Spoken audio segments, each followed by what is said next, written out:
acá aparece la palabra mediación que a mi sentir es un poquito más adecuada. ¿No? ¿Nos puedes contar un poquito la diferencia entre ambas?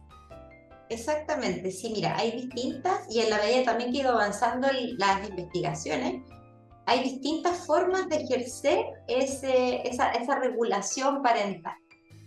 Se habla que la forma ideal es la mediación parental digital activa, que básicamente, Ricardo, y dicho bien en sencillo, implica conversar abiertamente con tus hijos e hijas y jóvenes que están a tu cargo acerca de los beneficios y los riesgos del uso de la tecnología, ¿ya? O sea, que puedas lenguajear, como dice Maturana, ¿cierto?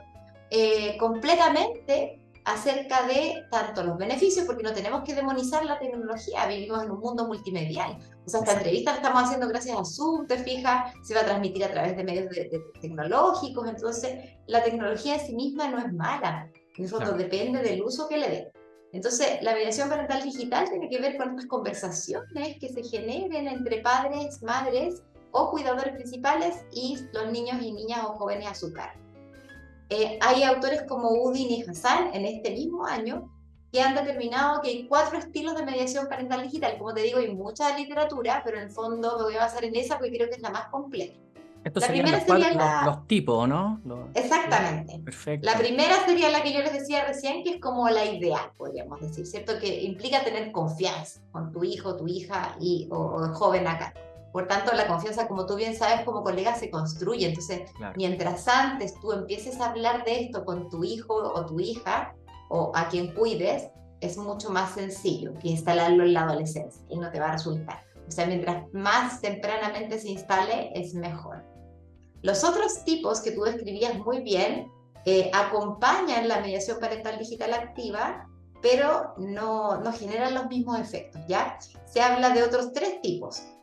El primero es monitoreo, que son estos papás que casi son investigadores privados y verifican lo que los niños hacen en línea.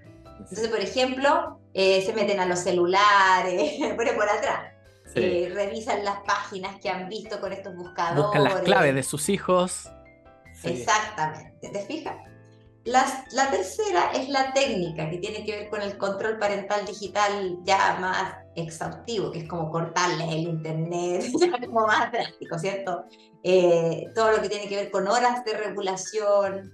Por eso no son excluyentes. Me explico, tú puedes tener mediación parental digital activa y algún control parental Se también. pueden ¿Me explico? interrelacionar, de acuerdo, Exactamente, obviamente, casi como un artista, ¿o no? O sea, saber pincelar cuando hay que pincelar. Pero lo ideal siempre a la exactamente. base, me imagino, como base segura es la confianza, o sea, el punto De número todas uno. maneras, de todas maneras. Entonces te fijas que la técnica tiene que ver con que tú instales dispositivos técnicos que existen, distintos, no voy a decir ningún nombre para no promocionar a nadie, pero que regulan, ¿cierto?, los canales a los que puede acceder tu hijo, por ejemplo, en YouTube, que regulan los canales a los que puede acceder tu hijo en distintas plataformas, etc.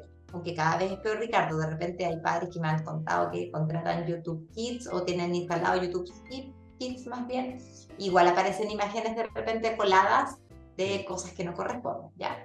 Y la última es la restrictiva, que es como ya no usar nada de nada, es ser como un padre analfabeto digital y tratar de que no exista nunca el celular en pantalla.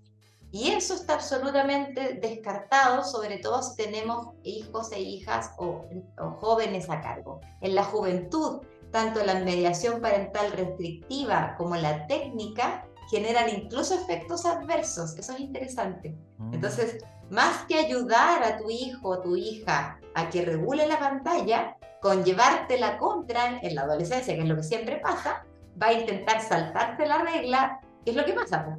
Enchufar de nuevo el cable como sea, conectarse al internet del vecino. Entonces, ese tipo de técnicas, si no se acompañan con una conversación, generan el efecto contrario. Mira, qué interesante, porque eh, basándome en el punto número uno respecto al tema de la confianza y estos diálogos que tienen que estar ahí con nuestros hijos de manera oportuna, un diálogo o sea, común y corriente de cierta manera, ya generaba complicaciones en los padres en algunas etapas del ciclo vital, como por ejemplo en la adolescencia cuando hablamos de la sexualidad, ¿o no? Hay, hay- ya generaba eso de chuta. es difícil decirlo, es difícil, no sé cómo hablarlo. En el fondo también se podría decir que es como la pérdida de confianza del yo mismo, como padre, como madre, de cómo poder manejar esto. Y ahí la importancia de esta información, ¿o ¿no? Que llegue, y lo paradójico es que llega por intermedio de la digitalidad también, a través de medios digitales para estos madre y padre. Y adicionalmente a eso, me llama la atención también esta forma restrictiva, porque si restringimos, pensando en el contexto de hoy, hay muchas carreras que hoy día son ultra digitales.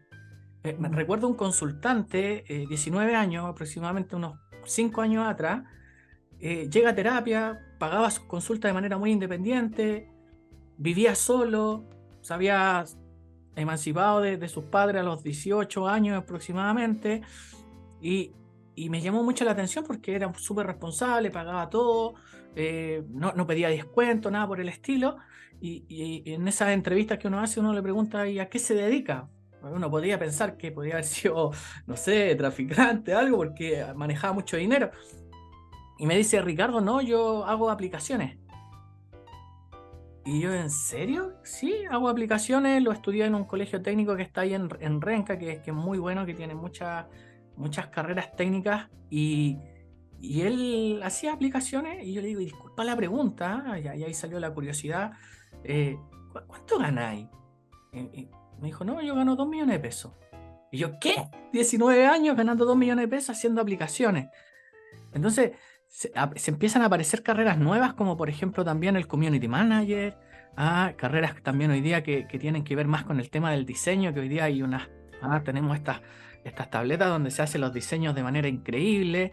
Entonces, es también importante que esta parte restrictiva también generar conciencia de buscar esa guía, de buscar esa confianza en los papás para poder acercarse, poder guiar también esto. Los youtubers, ¿para qué decir? Y bueno, también las consecuencias que esto conlleva, ¿no? Claro, te fijas, Ricardo, entonces hay alguna, lo complejo es que hay literatura absolutamente que aboga por la restricción de las pantallas, y eso es imposible en un mundo multimedial.